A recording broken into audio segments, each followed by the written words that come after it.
She whispered, "I can't forget," until he said, "Then remember love."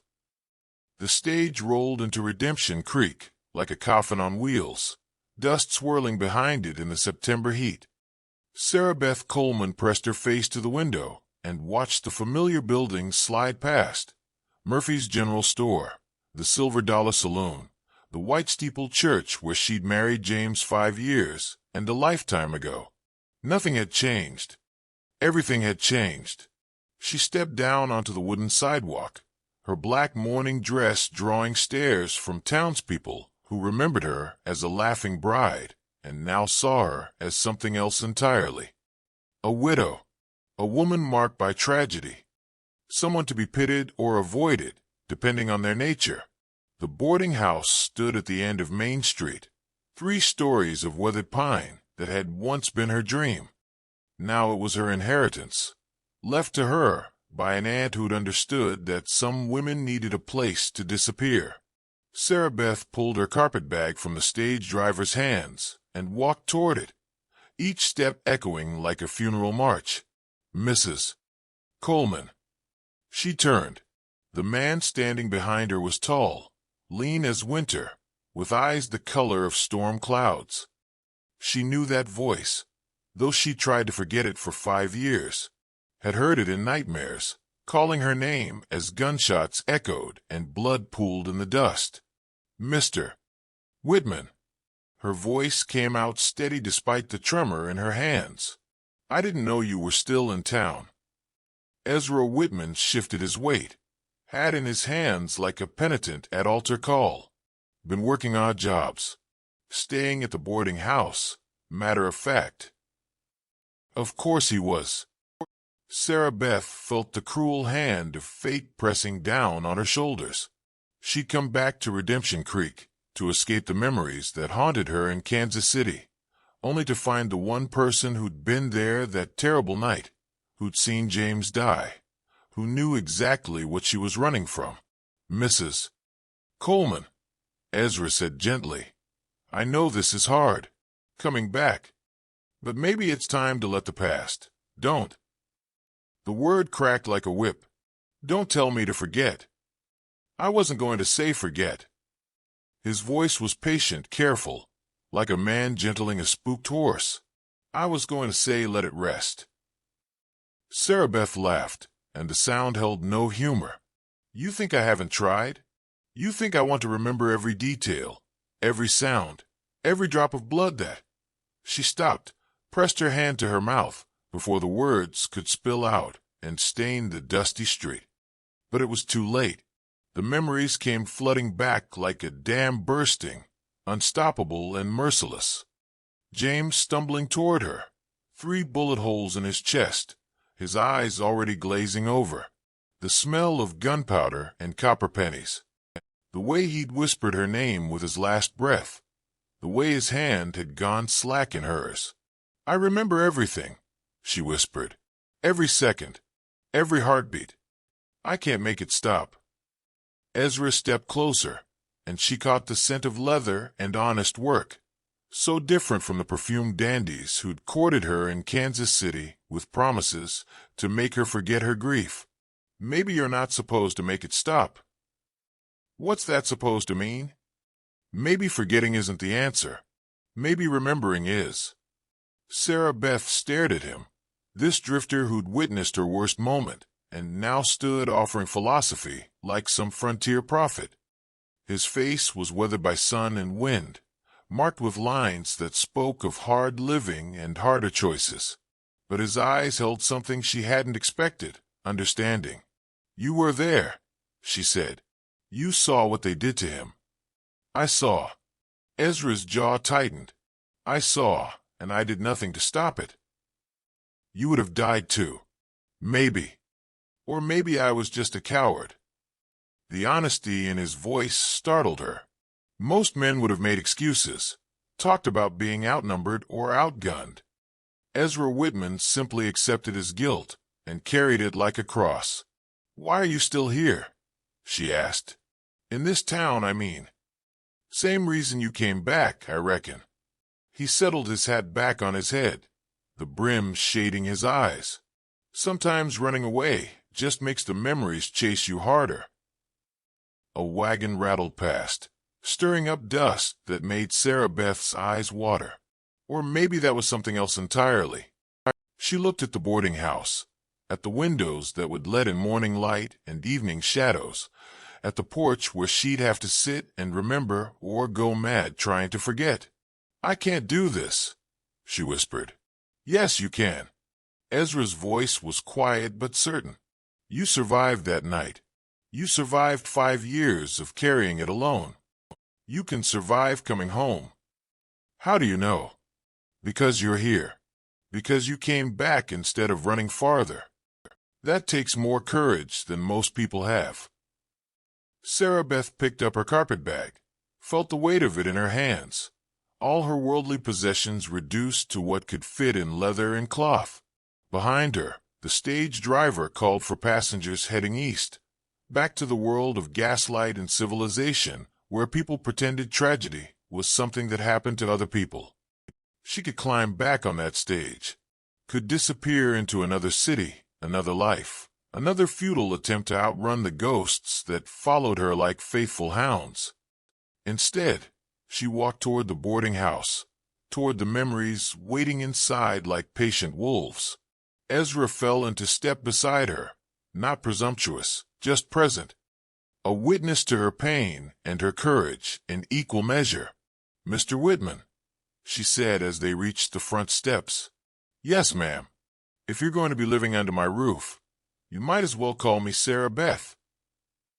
His smile was small, careful, like a man offering water to someone dying of thirst. "Sarah Beth it is." She climbed the steps that led to her future, each board creaking under her weight, like bones settling in a grave. Behind her, Redemption Creek went about its business, indifferent to one woman's homecoming and the memories she carried like stones in her heart. But for the first time in 5 years, she wasn't carrying them alone. The boarding house held its breath like a church before prayer. Sarah Beth stood in the front parlor, dust motes dancing in the afternoon light that streamed through windows her aunt had kept curtained for the last year of her life. Everything was exactly as she remembered: the horsehair sofa, the faded daguerreotypes of stern-faced relatives, the clock on the mantel that had stopped at 10 minutes past 3.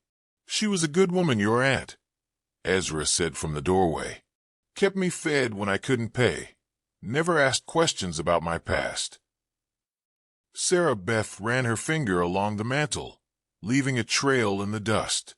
Aunt Miriam always said questions were like knives, useful tools, but dangerous in careless hands. Smart woman. She never married. Said she'd rather be alone than settle for someone who didn't understand her heart. Sarah Beth turned to face him, this stranger who'd become the keeper of her darkest memory. "I used to think she was afraid of love. What do you think now?" "Now I think maybe she was afraid of losing it." The silence stretched between them, filled with the sound of settling wood and distant voices from the street. Sarah Beth counted 4 other boarders by the belongings she'd seen: boots by the door, coats hanging on pegs, the lingering scent of different tobaccos, and working men's soap. "I should show you the books," Ezra said. "Your aunt kept careful records. Who owes what, when rent's due, which rooms need repair. You've been managing things." A flush crept up his neck. Seemed wrong to let it all go to ruin. Miriam worked too hard building this place to watch it fall apart. Sarah Beth studied his face, noting the way he avoided her eyes when he spoke of her aunt. Understanding dawned like sunrise over desert mountains. "You cared for her. She was kind to me when kindness was scarce." Ezra's voice carried the weight of old regret. "Nothing improper, you understand. Just, she made me remember what it felt like to be human instead of just surviving. Like James did for me." The words slipped out before Sarah Beth could stop them, carrying with them the scent of memory. James laughing at her terrible cooking. James reading aloud by lamplight. James promising her forever in a voice that believed in such things. "Tell me about him," Ezra said quietly. "Why?" "Because talking about the dead keeps them alive. Because your aunt used to say the best way to honor love was to remember it out loud." Sarah Beth sank onto the horsehair sofa, springs protesting under her weight. Through the window, she could see the church steeple where she'd promised to love James until death parted them. Death had kept that promise with brutal efficiency. "He sang off-key," she began, the words feeling rusty from disuse. "Terrible voice, but he'd sing anyway while he shaved in the mornings. Said music made the world brighter, even if his version made dogs howl." Ezra settled into the chair across from her, patient as stone. "What else?" He collected things. Unusual rocks, feathers from birds he'd never seen before, bottle caps with interesting designs. Our house was full of his treasures, things other people would throw away. She smiled despite the tears gathering in her eyes. "I used to tease him about it. Said he'd turn us into pack rats." Sounds like he saw beauty where others saw junk. He saw beauty everywhere. In me, especially, though I never understood why. Sarah Beth's voice cracked. "I wasn't pretty enough for him, smart enough, good enough. But he looked at me like I was the answer to every prayer he'd ever whispered." The clock on the mantel chimed 4, its voice cracked and weary. Outside, a horse whinnied and wagon wheels creaked past. Life continuing its relentless forward motion while she sat trapped in amber moments that would never change. "The night he died," she whispered. "He'd been planning a surprise. Saved up money for months to buy me a piano. Said he wanted to hear me play again, the way I did when we were courting." Ezra leaned forward. "You played piano. Before we married. My father insisted on musical education for his daughters. Said it made us more marriageable." The memory tasted bitter as medicine. "I haven't touched keys since James died. Can't bear the sound of music without him to sing along." "Maybe that's what needs remembering. The music." Sarah Beth looked at him sharply. "What do you mean?" "Your aunt left a piano upstairs. Said it belonged to your mother. Came west in a wagon when the family first settled." Ezra's eyes held careful hope. "Been thinking someone should play it again. House feels too quiet without music." The suggestion hit her like a physical blow. Music meant joy, and joy felt like betrayal when James lay cold in Missouri ground. How could she celebrate sound when his voice had been silenced forever? "I can't." The words came out broken, sharp-edged with grief. "You don't understand what you're asking." "I understand plenty." Ezra's voice turned gentle but firm. "I understand that your aunt spent her last months talking about how music used to fill this house when she was young. How her sister, your mother, would play for hours, making the walls sing with melody. That was different. Mother wasn't grieving then. Wasn't she?" Ezra stood, moved to the window where late afternoon light painted gold stripes across the floor. "Your aunt told me stories. About how your mother lost 2 babies before you were born. How music was the only thing that kept her sane through those dark seasons." Sarah Beth felt something shift inside her chest, like ice cracking under spring sun.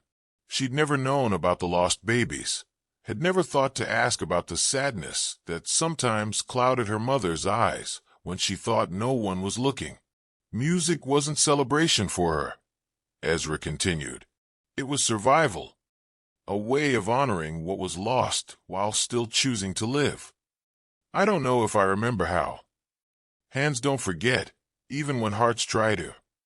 He turned back to her, and she saw something new in his expression, not pity or gentle concern, but challenge. "Your aunt said you played like angels singing. Said it was the most beautiful sound she'd ever heard." The tears came then, hot and sudden as summer rain. Sarah Beth pressed her hands to her face, trying to hold back the grief that threatened to drown her. But Ezra was there suddenly, kneeling beside the sofa, his calloused hands covering hers. "It's all right," he murmured. "It's all right to remember. All right to grieve. All right to choose music over silence." Through her tears, Sarah Beth saw him clearly for the first time. Not just the witness to her tragedy, but a man shaped by his own losses, his own choices between remembering and forgetting. The lines around his eyes spoke of hard-won wisdom, the gentleness in his voice of compassion earned through suffering. "Will you stay?" she whispered, "while I try to remember how to play?" "As long as you need me." Outside, the church bell chimed 5, calling the faithful to evening service. But inside the boarding house, two wounded souls prepared for their own kind of worship, the sacred act of choosing memory over numbness, music over silence, love over the safety of forgetting. Somewhere upstairs, a piano waited to sing again. The music had been flowing for 3 weeks when the devil rode back into Redemption Creek. Sarah Beth was at the piano in the upstairs parlor, her fingers finding their way through a waltz James had hummed on their wedding night, when the melody died beneath her hands like a bird struck by lightning. Through the lace curtains, she watched 3 riders dismount at the Silver Dollar Saloon. Even from 2 blocks away, she recognized the way Wade Garrett moved, fluid as a snake, dangerous as winter. His companions were new faces, but they carried themselves with the same casual violence that had marked the man who'd killed her husband. "Sarah Beth." Ezra appeared in the doorway, drawn by the sudden silence. He followed her gaze to the street below, and she saw his jaw tighten like a man bracing for impact. "How long has it been?" 5 years, 2 months, 16 days. The numbers fell from her lips with the precision of a woman who'd counted every sunrise since her world ended. "I thought they'd forgotten about us." Men like Wade Garrett don't forget witnesses. Ezra moved to stand beside her at the window. "Question is, what brought them back now?" Sarah Beth's hands trembled as she pulled the curtains closed. In the sudden dimness, the parlor felt like a tomb, beautiful, peaceful, and utterly removed from the violence gathering like storm clouds in the street below. "Maybe they heard I came back," she whispered. "Maybe someone told them about the boarding house, about how we've been talking, remembering. Or maybe their luck finally ran out somewhere else, and they need to clean up old business." Ezra's hand found hers, warm and steady as an anchor in rough water. Either way, we knew this day might come. They had talked about it during the long evenings, when Sarah Beth practiced piano and Ezra repaired the boarding house's endless small damages. Whispered conversations about justice deferred and the weight of bearing witness to crimes that had never been punished. About whether staying silent was cowardice or wisdom, whether speaking truth was courage or suicide. "We could leave," Sarah Beth said, though her voice carried no conviction. "Pack tonight, take the morning stage to Denver. Start over somewhere they'd never think to look." "We could." Ezra squeezed her hand gently. "Is that what you want?" Sarah Beth closed her eyes and saw James's face, heard his voice promising her forever in a world that had forgotten how to keep such promises. 4 or 5 years, she'd carried his murder like a stone in her chest, too afraid to speak his name aloud, too broken to demand justice for his blood. But 3 weeks of music had changed something fundamental inside her. 3 weeks of remembering love instead of just loss had awakened parts of her soul she'd thought dead and buried. The woman who'd married James Coleman had been brave enough to love completely, fearless enough to build dreams on frontier ground where dreams went to die. Maybe it was time to remember that woman too. "No," she said, opening her eyes to meet Ezra's gaze. "I'm tired of running. Tired of letting them win." A knock echoed from downstairs, firm and insistent. Sarah Beth felt her blood turn to ice water, but Ezra was already moving toward the door. "Stay here," he said. his hand moving to the gun at his hip. "Whatever happens, stay away from the windows. Ezra, don't. Trust me." His smile was sad, resigned, touched with the kind of peace that came from finally choosing the right path after years of walking the wrong one. "I should have done this 5 years ago." He disappeared down the stairs, leaving Sarah Beth alone with the silent piano and the weight of decisions that could reshape or end two lives. She heard the front door open, heard voices, Ezra's calm and steady, another voice smooth as oil on water. Wade Garrett. Speaking words she couldn't quite make out, but didn't need to understand. The tone said everything. Threats wrapped in politeness, violence dressed up as reasonable conversation. Sarah Beth crept to the top of the stairs, pressing herself against the wall where shadows would hide her. Through the banister spindles, she could see the front hallway. Ezra standing in the doorway. Wade Garrett on the porch with his hat in his hands like a gentleman caller. "Just want a word with the lady of the house," Garrett was saying. "Heard she'd come back to town. Thought I'd pay my respects." "Mrs. Coleman isn't receiving visitors," Ezra replied. "You can state your business to me." Garrett's laugh was soft, menacing. "My business is with her, friend.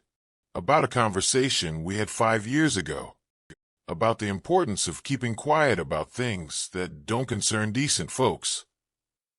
And if she chooses not to keep quiet? Well, now."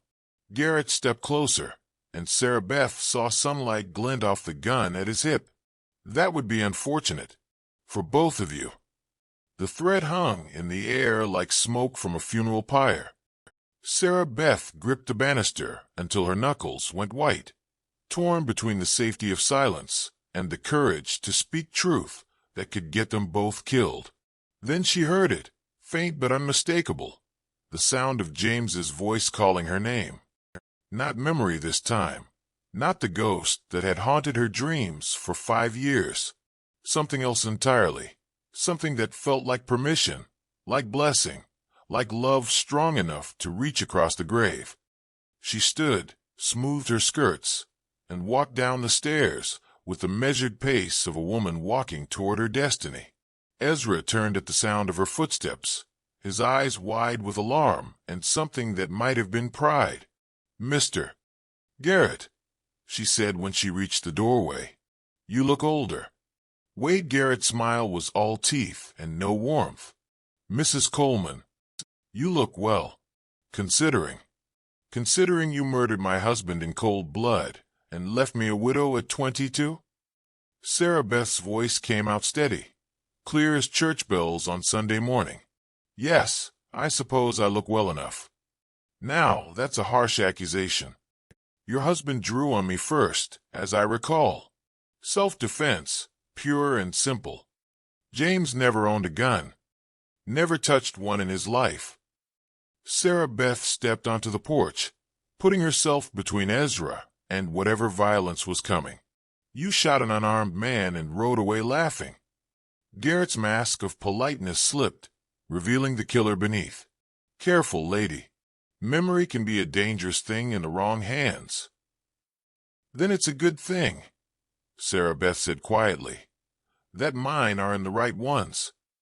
Behind Garrett, his companions shifted restlessly, hands moving toward their weapons. The afternoon sun beat down mercilessly, turning the dusty street into an arena where justice and evil would meet in the oldest dance of all. In the distance, church bells began to chime the evening hour, calling the faithful to remember love, to choose courage, to stand witness when witness was needed most. Sarah Beth closed her eyes and listened to James singing off-key in her memory, choosing to remember love instead of fear as the moment of reckoning finally arrived. The standoff lasted exactly 17 heartbeats. Sarah Beth counted them like a prayer, before Sheriff Tom Bradley's voice cut through the tension like a blade through silk. "Wade Garrett, you're under arrest for the murder of James Coleman." Garrett spun toward the street, where Bradley stood with a rifle trained on his chest and 2 deputies, flanking him, like avenging angels. Behind them, half the town had gathered, storekeepers and mothers, ranchers and drifters, all drawn by the gravity of a moment 5 years in the making. "You got no proof, Sheriff," Garrett snarled, but his hand moved toward his gun anyway. "I got witnesses," Bradley replied calmly, "and I got this." He held up a leather journal, its pages yellow with age and stained with what looked suspiciously like blood. Sarah Beth's breath caught as she recognized her aunt's careful handwriting on the visible pages. "Miriam Coleman kept records," the sheriff continued. "Everything she heard, everything she saw, everyone who came through this boarding house with stories to tell, including a certain drifter who showed up 5 years ago with a guilty conscience and a need to confess." Ezra's face had gone pale as desert sand. "Miriam promised she'd keep it secret until you were ready to face what you'd witnessed," Bradley finished. "She died holding that promise, but she left instructions.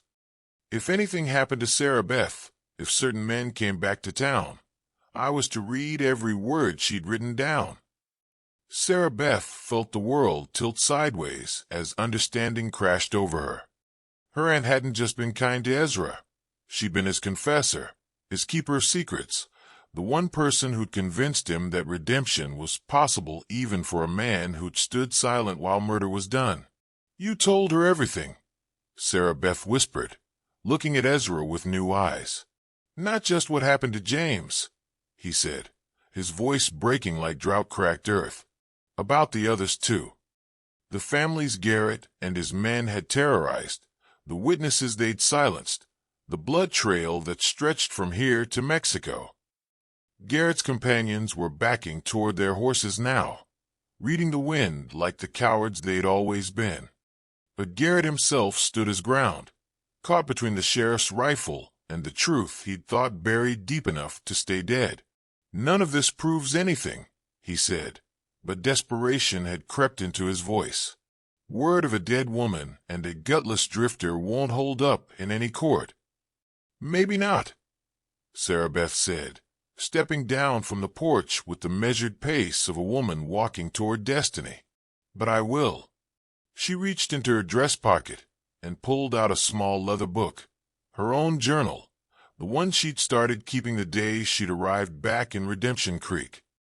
3 weeks of memories set down in ink. 3 weeks of conversations with Ezra that had slowly, carefully, rebuilt the story of that terrible night. "Every detail," she said, holding the journal like a weapon. "Every word you spoke, every shot you fired, every laugh you shared while my husband bled to death in the dust. I remember it all, Wade Garrett. And now the whole world will too." Garrett's control finally snapped. His hand flew to his gun, but Ezra was already moving, pushing Sarah Beth aside as bullets began to fly. The sheriff's rifle barked once, twice, echoing off the buildings like thunder in a canyon. Garrett's companions were shouting, spurring their horses toward the edge of town, while their leader fell face first into the street that had witnessed his crimes. When the dust settled, Wade Garrett lay still as stone, his blood mixing with the same dirt that had drunk James Coleman's life 5 years before. Justice had finally come to Redemption Creek, carried on the wings of memory and the courage to speak truth regardless of cost. Sarah Beth knelt beside Ezra, who'd taken a bullet in the arm but was very much alive, very much smiling through the pain. Around them, the townspeople began to emerge from cover, voices rising in a mixture of celebration and relief. "It's over," Ezra said, his good hand finding hers. "No," Sarah Beth replied, helping him to his feet.